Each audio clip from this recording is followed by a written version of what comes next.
Good afternoon, Mood Group friends, and welcome back to the Mood Group podcast, Packaging Perspectives. Today, I would like to introduce you to Amit Radia, who is the founder and CEO of Atlas Media Group.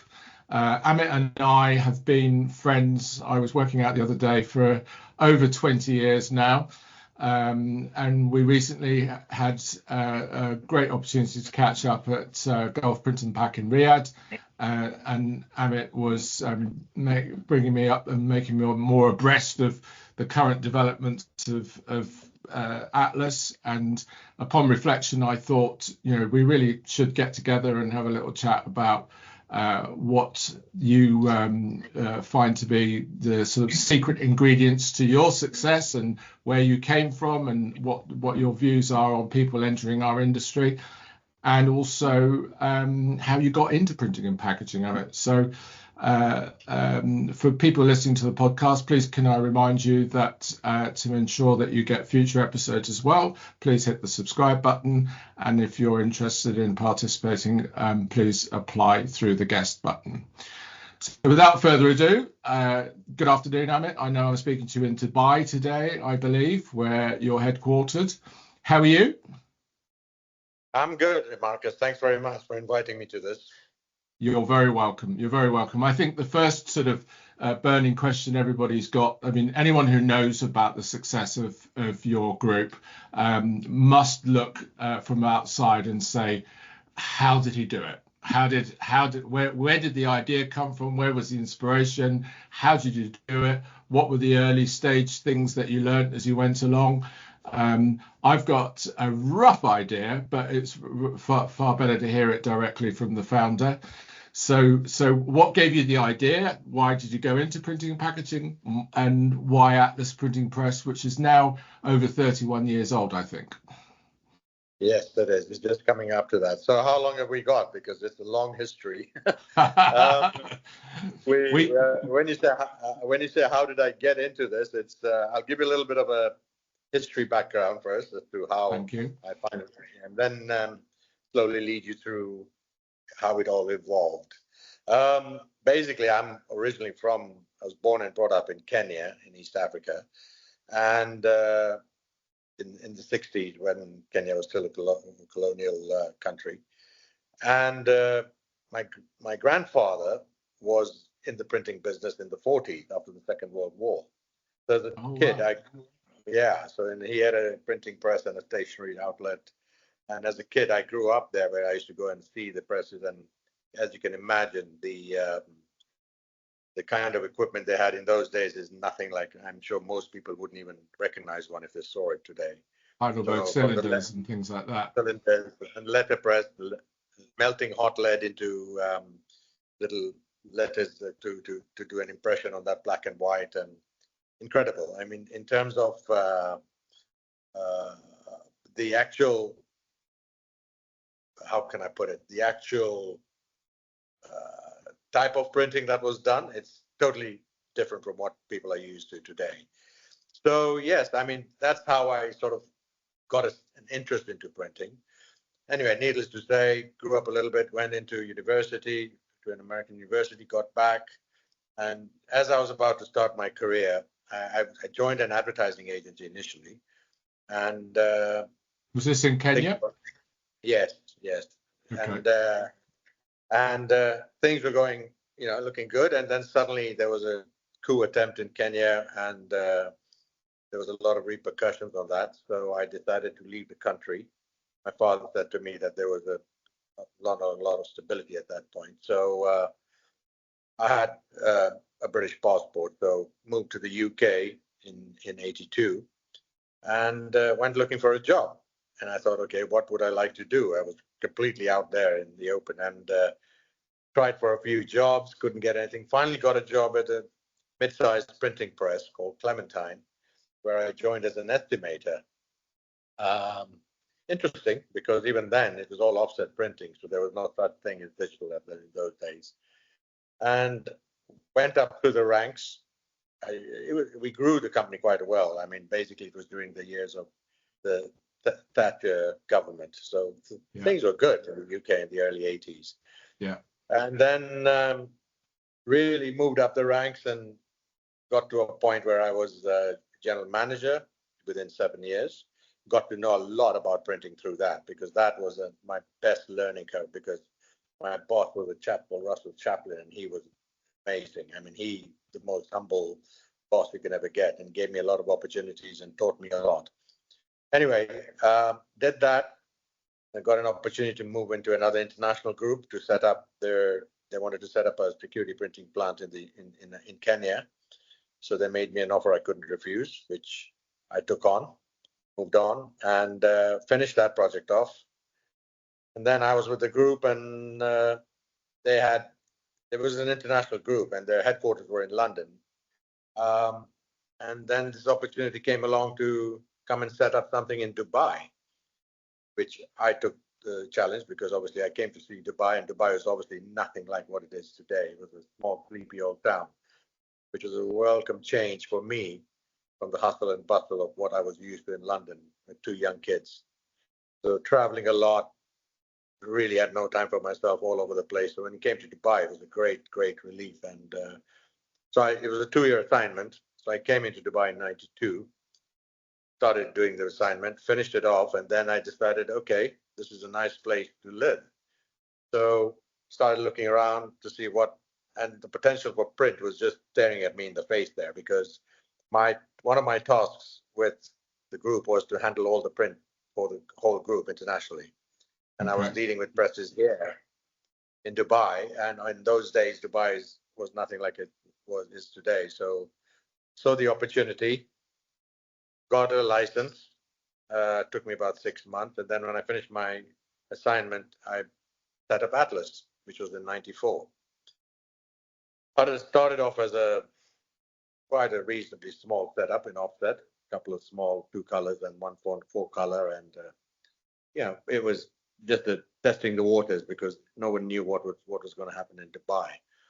But our success stemmed from the fact that I was, as an owner operator, and I knew about print, I focused on quality, service, and ensuring. I mean, I had all the background in terms of estimating, production, sales.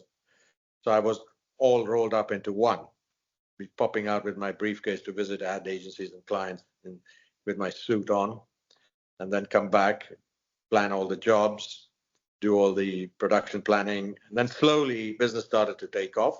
It was actually quite a harrowing couple of years initially, I must admit. I can imagine. Yeah, I mean, it was, to say the least. I mean, you're as a smaller setup, which I was in those days compared to some of the bigger family-run businesses that were here already. The edge we had was focusing on quality and service. Yeah. So to give you an example, I remember this is quite a humorous story, where I said, when I went to meet an agency, and they said to me, "Oh, I didn't have the 4 color presses then, and I had 2 colors, 2 roller, 2 colors, 202s. And they said, "Oh, but how are you going to manage 4 color?" I said, "Are you worried about quality?" They said, "Yeah, of course." And I said, "Well, to be honest, 2 on 2 will produce better quality, because you give time for the 2 colors to dry before you print the other 2 colors." Is obviously not necessarily true, but anyway. What we all used to say if we only had a 2 color press. Yeah. I needless to say, wasn't the most efficient way of doing it, but I was determined to prove to them that we could do the jobs, and which we did. So managed to get in a few nice, good corporate clients and ad agencies. And then business started to grow slowly but surely. And I was very, very focused on, I didn't necessarily want to become the largest printing press, but our tagline is always, initially the tagline was, "In matters of print, when print matters." Today it's just in matters of print. Yeah, that's it. And when print matters, sorry, not in matters of print. And I would say our perception by most of our clients was they knew that we were a good setup, and we were not the largest, but once the job came in and we had committed to a timeline, we would make sure to ensure that it got done on time and quality. Yeah. And yeah, and then I think it was in 96, 97 when things started to pick up in the UAE. You were here then as well. You know what I happened. came in 2001. Oh, of course, yeah, sorry. Yeah. So 96, 97, the government started to encourage investment here, and they started building properties and buildings, and it just started to grow, and it was like a snowball which just gathered so much momentum as it went. And more and more so, I felt confident that, okay, this was the place to be. I mean, God bless the government, I tell you. Sheikh Mohammed and his team really, really turned this country around. And the more I got positive vibes, the more I began to invest. And it was to a point where by 2001, I'd got some really good contracts in place as well. So from a small place in Garhoud near the airport road, I then decided, okay, time to take the plunge, and took some land, built a factory, invested a lot more into equipment, went into web machines, took contracts from clients like ITP and all that for printing magazines, and really, I mean, couldn't ask for more, and it just took off. But it's not as easy as I make it sound, because obviously that we had some few harrowing moments, and trying to get funding raised from banks and convincing them on the project did take some time, but luckily we managed that. And yeah, so 2001-2, we started construction on the factory in Alcoz, which we are still in today. Yeah. And then 2003, I realized that, okay, digital was starting to grow a little bit. Obviously, the internet wasn't as powerful as it is today. I mean, just to put it into perspective, we as a generation have gone in from telex machines to fax machines to getting, the modem on the internet, where you had the 56 kb modem where you dial up and wait for three minutes before you could connect, and then it would cut off, and download one page took you 5 minutes. So we've seen it all. But I then decided to start investing a little bit more into digital equipment. And yes, but my philosophy has always been that to separate ourselves from the rest of the pack, one needed to differentiate themselves in not only in terms of quality, but the kind of products and print you could provide. Yeah. So, for instance, the project we took on mid 2000 was when we started the newspaper projects, printing on demand. Yeah. Where big invested in the screen digital presses, webs, and looked at the model where they used to import a lot of newspapers into Dubai from all over the world, because Dubai obviously had a lot of different nationalities. And with Emirates Airlines as a backbone for mine as the client, I then took the plunge and changed the model completely for them, so that instead of printing the newspapers in the country of origin and then delivering them here, we turned it around and said, okay, we tied up with content providers and publishers across the globe, and they would send us the content and we would print on demand here. So it completely changed the cycle process. And till date, we're the only ones who do that here. We do over 45 newspaper titles every day on demand.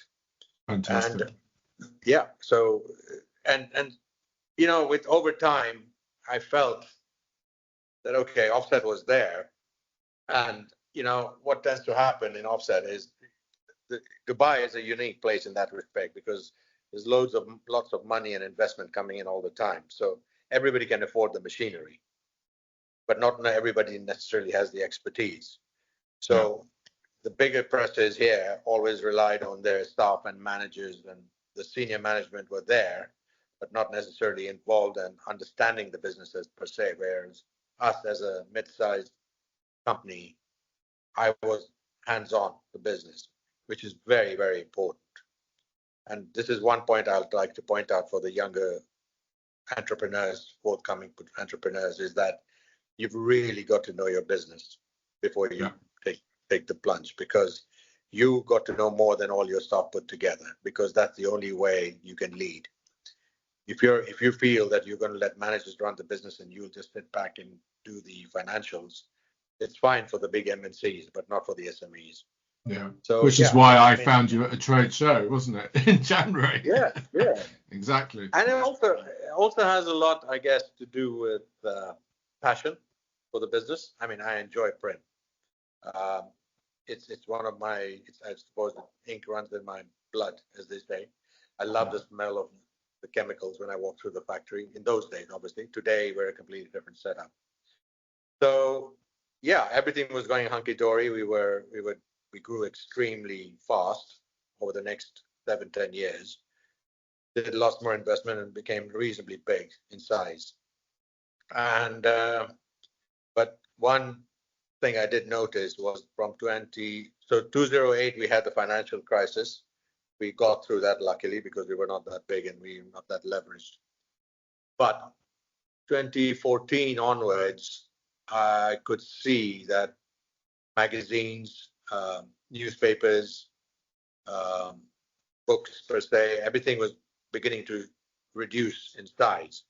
And every time contracts came up for renewal, we were dropping our prices, competition had increased, and quantities were going down and down. So the profitability of those particular verticals was beginning to degrade. But having been so vested into all this equipment, as you know, printing equipment isn't the cheapest or the smallest in the world. One tends to become a little, how can I put it, complacent. I mean, you don't really rush out to change the model. And we stuck it out. I mean, obviously, it wasn't the greatest vertical to be in, but, you know, I had 2 heat set webs, loads of sheet fed presses, 5 colors, 8 colors, 4 colors. And the thought of having them lying empty without any work was our biggest, fear. Yeah. Printing machines like a plane. Every hour it stands idle, it's costing you money. Yeah. So you would have to take on jobs at ridiculously low pricing in those days just to keep them running. And then payment terms are obviously not the best. So in 2019 end, when COVID suddenly hit us, nobody realized the implications of that, and nobody knew how long it was going to last. And obviously, it took the world by storm. We obviously got hit, and in March 2020, my 3 main sectors we had focused on was airlines, exhibitions, and publishing. So that accounted for over 60-65% of our turnover. And in 1 month, they all shut down, March 2020. And that was like a kick in the stomach, because to lose 60-odd% of your business in 1 month with no idea of when it would come back. You know, nobody anticipated whether it would last a month, 2 months, 6 months, eventually lasted just over a year and a half. And we were a fairly large setup by that time. So I stuck it out for a couple of months. You obviously put people, I mean, in UAE, you don't get the government financial support like you do in the UK or whatever. Yeah. So after a couple of months of sleepless nights and trying to get to grips with where to go next, I decided to completely turn the business around and started looking around. And obviously, I had a lot of time on my hands, sitting at home, twiddling my thumbs and waiting for this to end. And in August 2020, I then decided, okay, it was now time to change the whole company and reinvent the company. So what I did was started offloading all the offset equipment. The legacy equipment was all paid for anyway. But I said, now this is the strongest message I'm ever going to get. And it's, if I don't do it now, you do or die. And as it is, we could see that the numbers were dropping. And even if it did come back, I could sense that it would never get back to what it was before COVID. Yeah. So by the grace of God, I managed to offload majority of the equipment. And in 18 months, I divested myself out of all the offset equipment we had, including some new offset equipment we had procured about 4 or 5 years prior to that. and reinvested back into digital. And the idea, and one thing, by the way, I forgot to mention was prior to COVID, we were always focused on B2B. We never looked at B2C. Mm-hmm. During these 18 months, 2 years, my idea changed that we had to develop the B2C market with the access to internet online ordering and everything else. And my daughter, who had just graduated and been with me for a few years, decided to push through that and took charge of the e-commerce side of our business.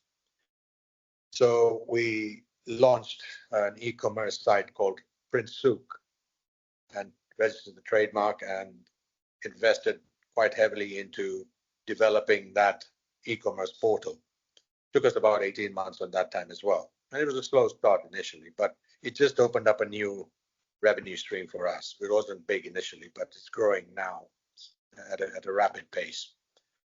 And Dubai being the retail capital of the Middle East, I looked at that and I said, okay, so we're in the right place. We have the factories, we have where there was. So what is poised to grow? And I felt retail merchandising is something that would grow. Newspapers were already there. Even Emirates Airlines then eventually came back to the newspapers that had stopped. Books on demand. So I did a lot of research into that, tied up with companies like CPI and all that in the UK. And we created 4 different lines of business. So UAE had put a ban on plastic bags, so I invested into a shopping bag making machine with craft paper, which is eco-friendly. Invested into rigid box making machines for the wide format for retail branding, as well as print on demand, obviously for books, for academic books. And today, I'm happy to say that those markets are proving to be the best decisions I ever made, because they're all on a growth trajectory, and we don't have to fear them being wiped out by the internet, because this is all something that will only grow as UAE is growing again back at a phenomenal rate. Yeah. So yes, so I feel we're in the right space now. Took 18 months and a lot of blood, sweat, and tears, but yep, we're back on the form again. So yes, that in a nutshell, without going into too much detail, is where we are today. Where you are today, and it's a classic example, isn't it, of not. There's 2 things that I'm reminded of from time to time, which is staying in the game. Someone said to me recently about cricket and the 5-day Test cricket sort of thing. Sometimes it's not about winning; it's about not losing. You're back up there, you're batting every day, you're in the game, you're still breathing, you're still alive, you can then pivot, you can do other things, but getting your house in order and getting yourself into a position where you could respond to imposed change of circumstances, I think from the sounds of it, is one of the messages would be, don't be afraid of reinventing yourself, take stock, look out for other opportunities, like you say, be very passionate and be personally involved. Yes, I mean, there's one strong philosophy I believe in is what doesn't kill you makes you stronger. And after 30 odd years of being in the business, I'd be damned if I'd let the business die. It's not only about myself, but you've got to understand that we had carved out a nice niche in the market. We had a reputation which was quite good, still is, hopefully. And you have staff working for you who've been loyal. So, you can't just suddenly decide, to shut shop and walk away. It would have been, to me, a failure if I'd done that. Although the company grew and saw it through the good times, I now had to be there for the company through the bad times and make sure that, and obviously it was a bit gut wrenching as well when we had to downsize as well a little bit, where people who had been with me for quite a long time were all basically offset, not old fashioned, but offset based, and to make them understand this model. I remember the shock and horror on some of the guys in my production team when I went down and said, okay, guys, time for a change. And I had to break it to them that this is what my plans were. And they just looked at me as if I'd lost my rocker. They said, are you serious? And I said, listen, you cannot just continue the way we are because it's not going to grow. No, but we're known and this is all we've done. And I said, that's exactly right. This is all we've done. Now we need to look at a new phase in our life. It's hit us all of a sudden, which sometimes is a blessing as well, because you do tend to become a little complacent when things are running well. It's only when you suddenly get hit hard, and a lot of people perhaps wouldn't have taken the plunge. I mean, I know loads of presses, which the larger ones as well, and a lot of the smaller ones more primarily because of lack of funding, and bigger ones lack of knowledge, I guess. They just stuck to what they did, and are in not a very good position right now. Yeah. So to me, I stepped back into. I was a little bit removed for some time before COVID and taken a step back, but got back into the hot seat, took charge, and also reinvested in a lot of new employees who were well versed in the digital space, print. So these guys have also taught me a lot. So at my age, I had to sit with them, and I'm actually learning from them as well every day, because they have some terrific ideas, and they're probably more attuned to the new generation that's growing up, from the millennials and the generation Y or Z, I forget whichever one. Z's and alphas and yeah. So the philosophy of you can't teach an old dog new tricks is not true. You have to learn, otherwise you don't survive. So I mean, I think attitude has a lot to do with it. Strength in terms of mental capacity. To be an entrepreneur requires a lot of resilience, lots of resilience. And when you know that the buck stops with you, there's no more any support or government support or anything that's going to bail you out, you tend to become a little bit more incisive in your thinking as well as decision making. And you also, I was saying to somebody yesterday, you've got to be very good at partitioning your mind, haven't you? Because on the one topic, your brain is battling, say, with cash flow or changing market conditions, but then on the other hand, you're holding conversations with people about today and ongoing stuff. So you can't allow the edges to blur, can you? You've got to be very good at being mentally focused on several sets at the same time.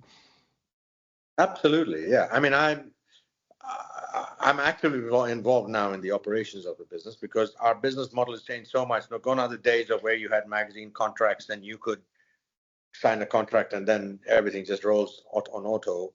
Every job is different. We focus very much on high quality, short run collateral. So be it rigid boxes, we've invested a lot into new digital embellishment equipment.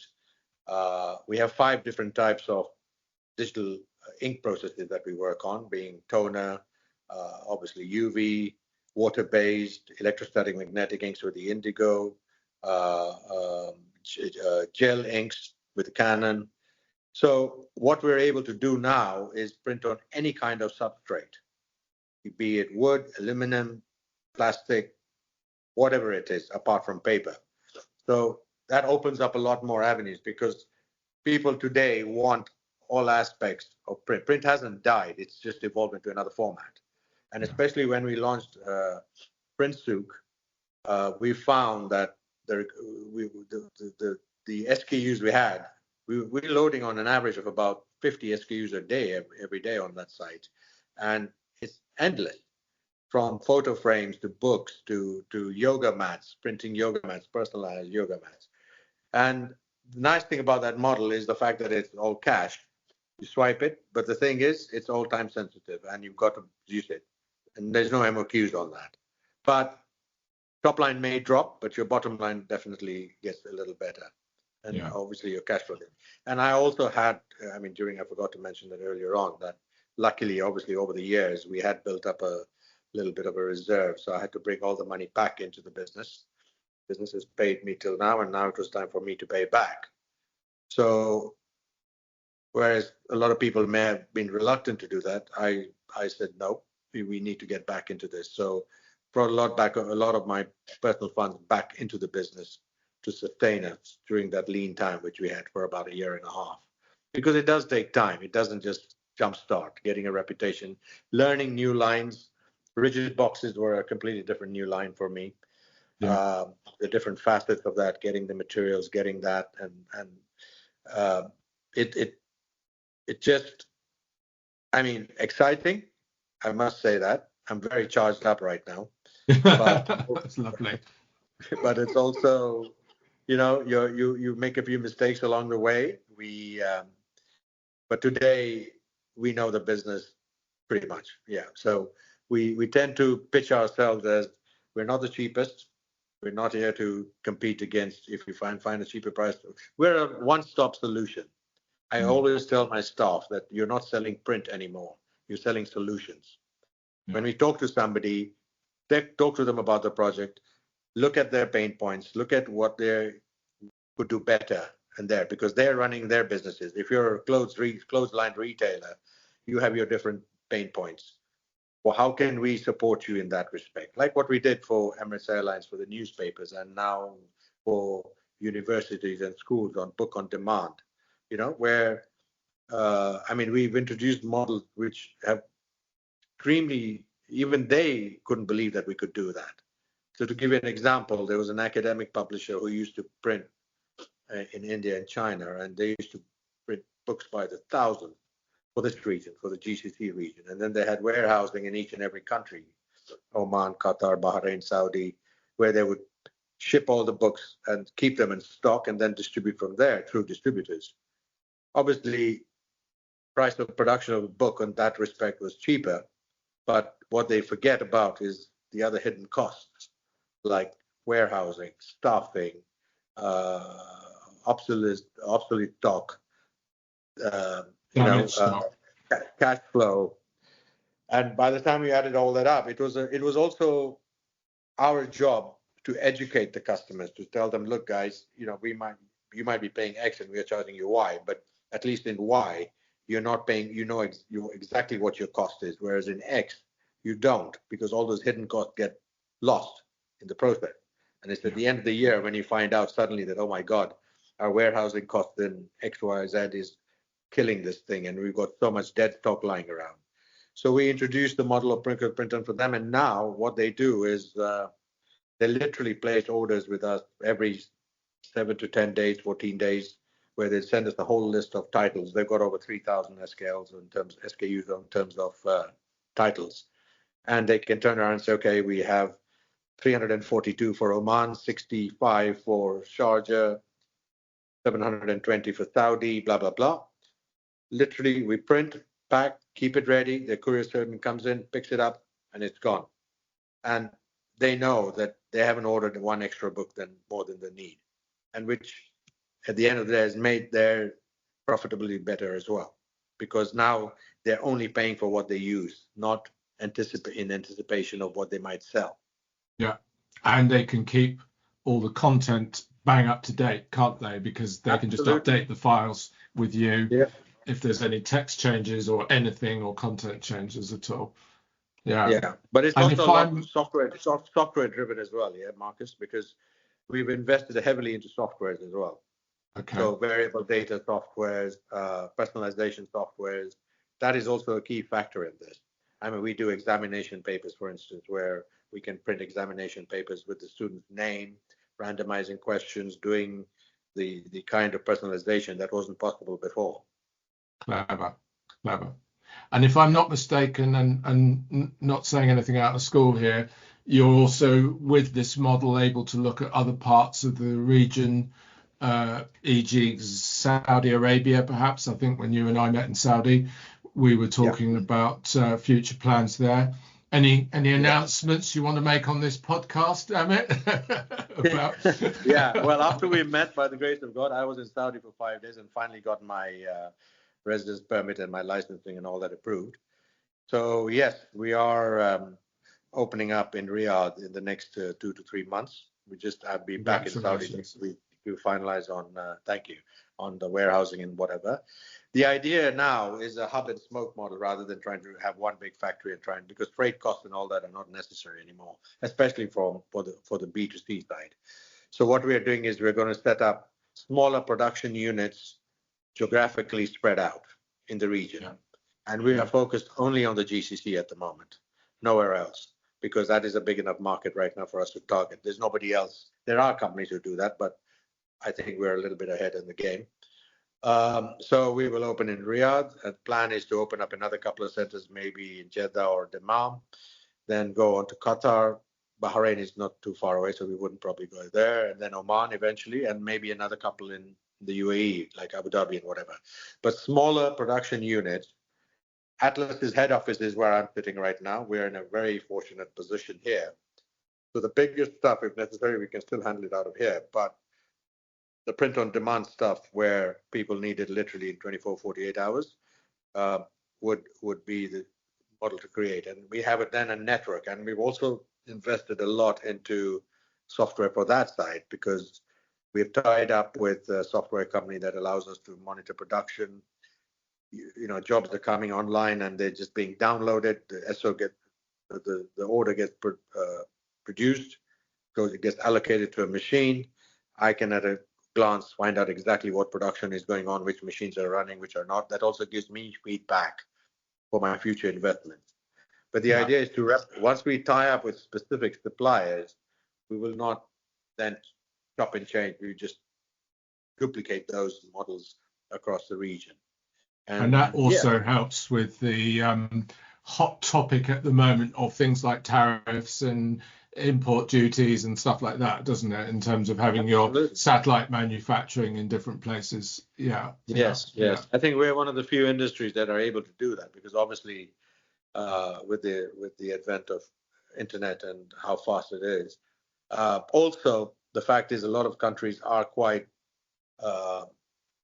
keen on working with local suppliers, especially government bodies.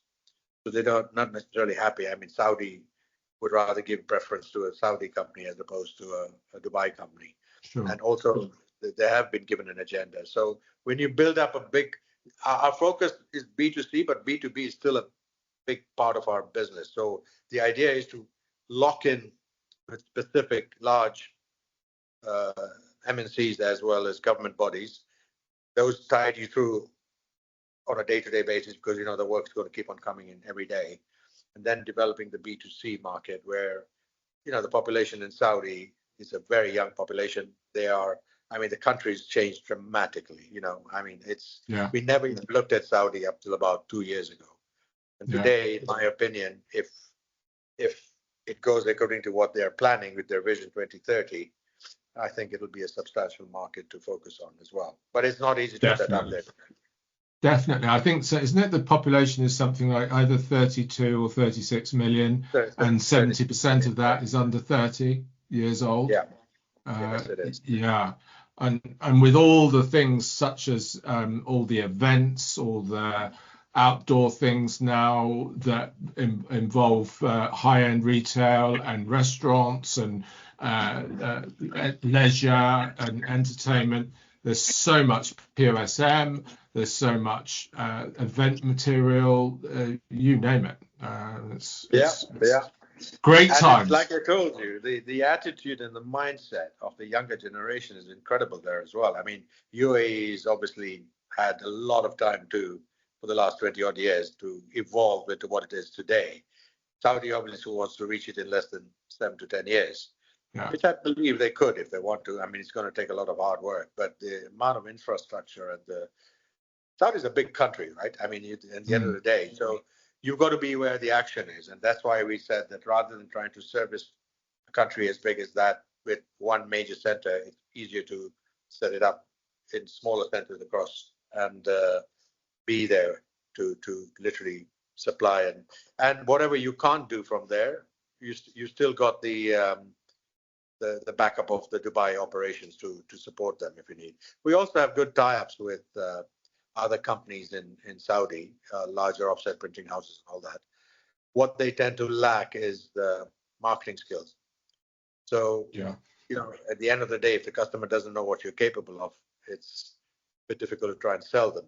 It's not like you're selling a product, you're selling a service. The print is not a product, print is a service. Yeah. So how do you explain? And you don't expect your end user to understand what is possible and what isn't unless you explain it to them. So it's an uphill task right now. I suppose and now with AI coming onto the scene, my God, I'm really excited. That was my question. That was going to be my question with your thought leadership hat on, Amit. People in the industry watch what you do and follow you. What's your thoughts on AI? Well, I actually had a podcast with some of the there's a thing now that they've launched, the FESPA team have launched a thing called Chat GCC, and I'm one of the podcast speakers. And we had a conversation about this a couple of weeks ago. AI, to me, is a game changer, an absolute game changer. Will it put people out of work? No, but it will definitely make you more efficient and makes your life a lot more simpler. I think what AI will do for print is enable creativity. I mean, it's already there on the internet where people are producing videos and whatever, but AI will allow you to manage your data a lot more effectively, target audiences. As a print house today, you're not only just printing ink. One of the things which I'm considering right now we call ourselves as a PSP, print service provider, but we will also then work with these corporations to try and say, who do you want to target? And then accordingly develop products.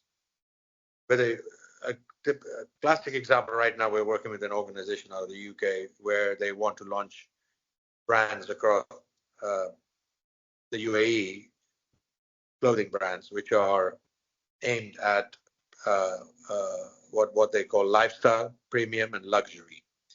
But they have no clue. And I told them Dubai doesn't necessarily have the databases that perhaps the UK or Europe does, but it will come. But that's where you can now start targeting clients. And we work with these kind of organizations because they rely on us to say, okay, can you handle the print on demand and the distribution? And which we will. So that customers, their clients, who could be a small boutique manufacturer of designer clothing or lifestyle clothing, who do not have a presence in the UAE because of costs and the turnover that they require to sustain themselves, are able to now target this market working with people like us. Yeah. You understand what I'm saying? So basically, we enable them to say, okay, these are the areas to target for your lifestyle brands. These are the areas to target for your premium brands. Get the printed brochure. If necessary, if it's really premium or luxury, even personalize the brochures. Yeah. I mean, today, if somebody gets the brochure personalized and then allows them to say, okay, here's a 15% discount, go onto the website and order your stuff, then they handle the logistics of it once it's ordered. But we get the message across on their behalf, because despite what everybody says about the internet and the ads on YouTube and whatever, it's been proven that they're not as effective. If anything, they're more of an irritant today to most viewers, because when this ad, which is what I call intrusive advertising, suddenly pops up when you're in the middle of a video, it's you can't wait for 3 seconds before you skip it. And that's exactly. Yeah. And the other thing that we notice here as well, Amit, is that once there was a point where direct mail was so intrusive in your home and there was so much of it that people stopped responding to it. So it stopped becoming an effective tool, and then the internet could break in and replace that. Whereas now, if you actually do get a well-crafted piece of direct mail arrive at home, there's a very large chance someone will look at it because there isn't that much. I got something from my telco the other day saying that you've now got this service that you can buy in your area now, and it even had my address on it and a map and a pin on it, which had all been done with variable data printing, and yeah, it's very compelling. It's very clever. So it's coming full circle, I think.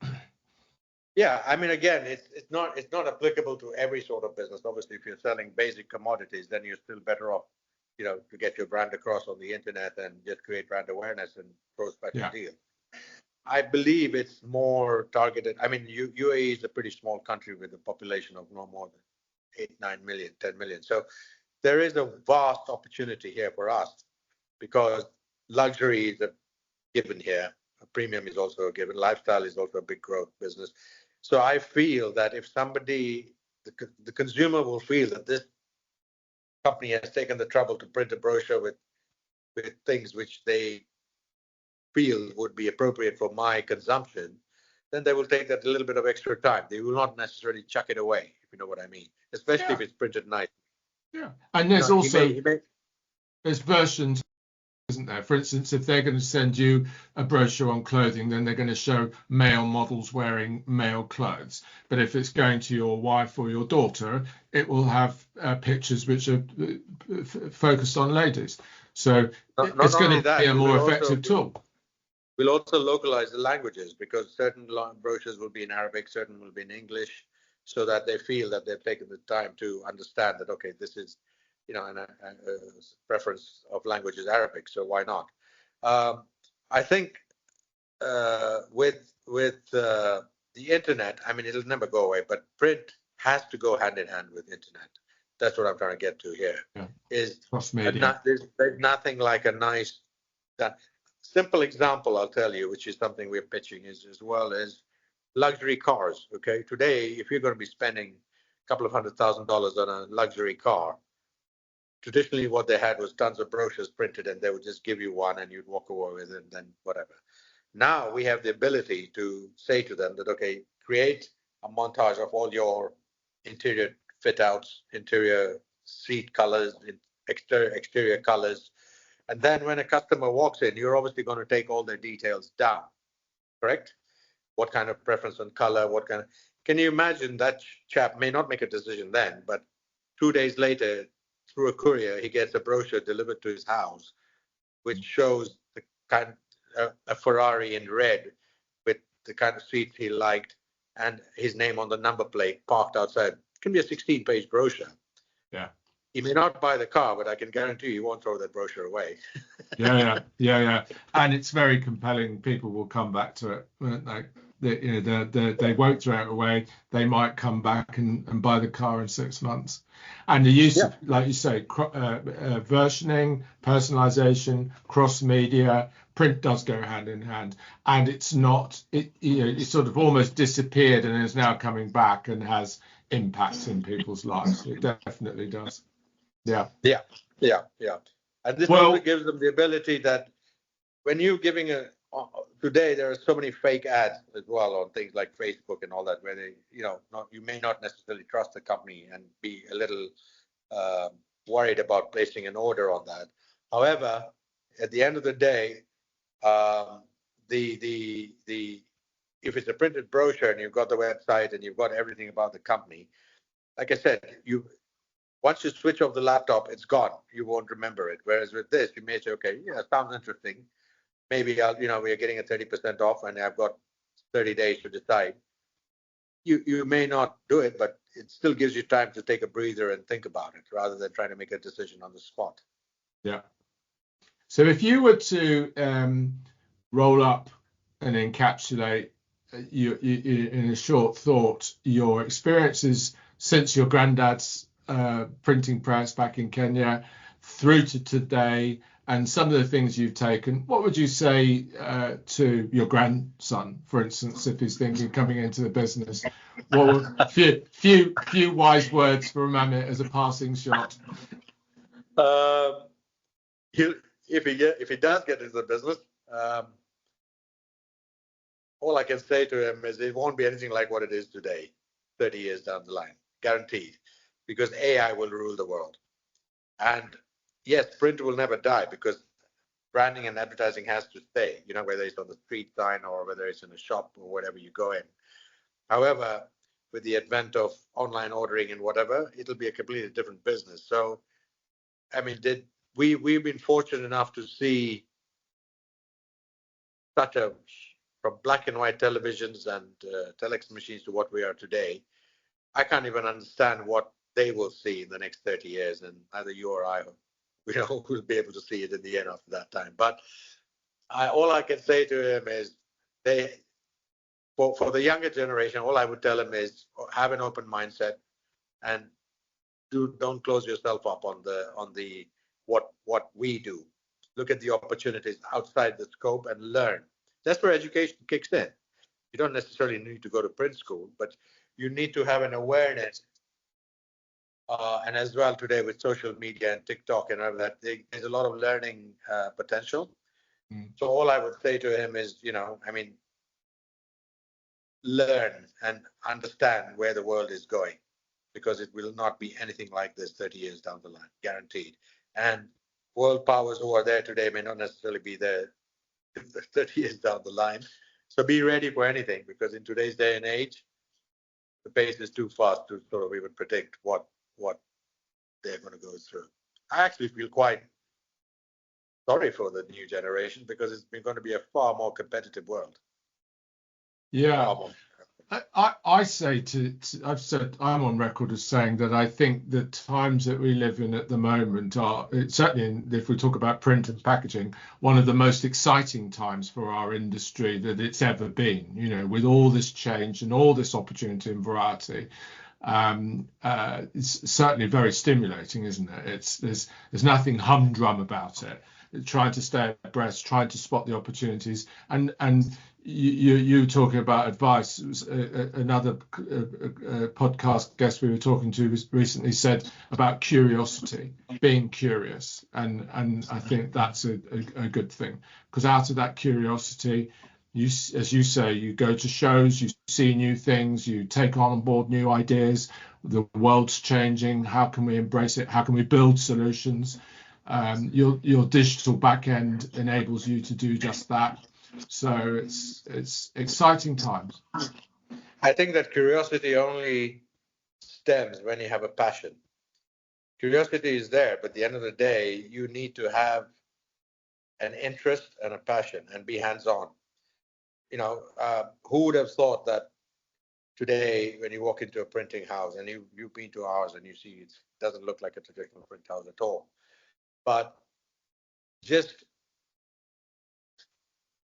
success factor, I think, stems in the fact, especially very relevant in today's day and age, is being 2 steps ahead of the competition. Simple. You need to think, okay, where now? Where to now? Where are we going? Not just sit on that thing and keep on, if something's there and dead and buried and you keep on slogging it, it's not going to grow anymore. It's not going to change. So, it's important to always have a 5-year in your mind. What do you see the world evolving into? And you'll never get it right, but at least you can start heading in the right direction. Yeah. Fall over a few times and dust off and carry on again. A successful person is known by the number of mistakes they make. You were saying earlier on, I've made some errors and so on. Yeah, haven't we all? And it's very easy to be an ostrich or something, stick your head in the sand and say, I'm not going to do anything, therefore I won't make any mistakes. Or push out there, try again, keep on trying, be persistent, be curious. Yeah, absolutely. And again, your team will make a lot of difference. You've got to have forward-thinking teams who are excited by the business as well. Today, I don't employ people who necessarily with a print background anymore. To me, digital printing is not rocket science, but it's understanding what can we do with what we have or invest in to make it much more efficient and comfortable for our clients. That's the way to grow. Yeah, and as an investor yourself and as a shareholder, you understandably want to see the best return coming out of that investment. And those people that can come to you and do that, or show you the way, or take you into new areas where that investment will evolve and get bigger and bigger for you, are worth their weight in gold, really.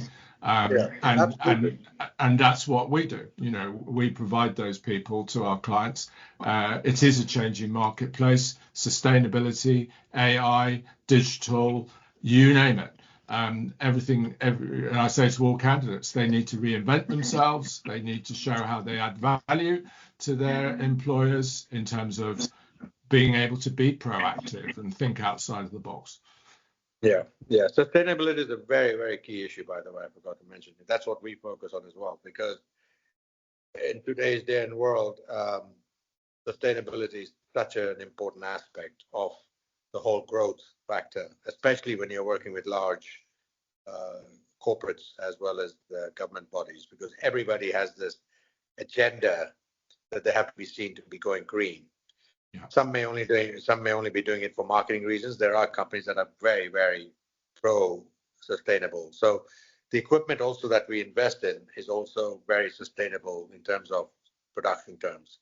So we're able to prove to them that we're not really endangering the environment. I mean, to give you an example, I think I mentioned this earlier, that our whole factory runs on solar power. I had this fitted in beginning of last year, sorry. And during the daytime, because our power requirements on digital equipment is not as high as what it was initially. So yeah, we've reduced. In fact, we sell electricity back to DEWA here to buy electricity and water. But that's again, yeah. So that's a plus point for us as well. Well done on that, Amit. Well done. And yeah, you're right. I mean, major brands and major multinationals are very much under pressure, we know, from consumers. And they are pushing that pressure right down the supply chain, including the print service providers and the converters for packaging and all that. And you are obliged to demonstrate that you conform to scope 1 and scope 2 and eventually scope 3, so that they can show the compliance as well. So the fact that you're on that and ahead of the game is brilliant and amazing. Yeah. Thank you. And like I said, the other thing is now with the growth factor into this part of the world, where a lot of European and English companies and obviously some from the US are coming in here, they are also moving a lot of what they used to traditionally print in their home countries to this part of the world. Yeah. And this perception that, nobody can do it like us is gone. Because when they come here and they see the kind of setups that are running in the UAE, it's mind-boggling for them, and they say, "Wow, okay, so this is the place to be." So, yeah, and I think location for Dubai is terrific because we've got the subcontinent on this side, we've got the whole Middle East and GCC, North Africa next to us, we've got Africa, especially East Africa and the Indian Ocean islands. So, yeah, we just want to become specialists in this part of the world because there are companies that do what we do in other parts of the world, not necessarily here. Yeah. So we want to become the go-to for this part of the world. Well, I'm looking forward to recording our next podcast and segment in a while when you're further down the line with that. And then it will be a case of not what we want, but what we're already doing. Between now and then, Amit, thank you very much for your time today. Very, very helpful and informative, inspirational.